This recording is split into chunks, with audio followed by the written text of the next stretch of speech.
যাইতে হবে, পায়ে ধরতে হবে, হাতে ধরতে হবে। আমি নিজে হাঁটু দিয়ে ধরি, একজন বসে রয়েছে, যাইয়া হাঁটুতে হাত দিয়ে কথা বলতে অসুবিধা হয়? কি অসুবিধা? আমি তার হাঁটু দিয়ে যদি এমপি হই, সে তো 5 বছর আমার হাঁটু দিতে থাকবে। কি বলেন আপনি? আমি একবার ধরলাম, হ্যাঁ 8 বছর ধরবো, লাভ কার?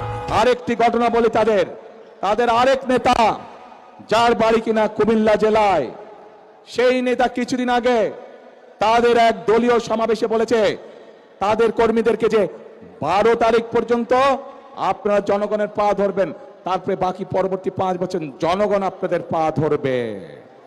প্রিয় ভাই বোনেরা, চিন্তা করুন, এই রকম কথা কে বলতে পারে যে 12 তারিখ পর্যন্ত তাদের নেতাকর্মীরা জনগণের পা ধরবে?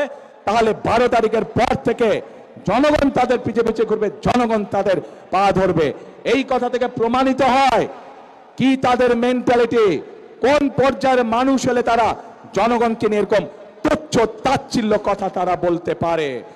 প্রিয় ভাই বোনেরা, এইসব লোক যদি নির্বাচিত হয়, এইসব লোক যদি দায়িত্ব পায়, তাহলে আজকেই আমাদের কাছে পরিষ্কার হয়ে যাচ্ছে যে জনগণের ভাগ্যের কি দুর্বিষহ অবস্থা হবে, দেশের মানুষের ভাগ্যের কি দুর্বিষহ অবস্থা হবে।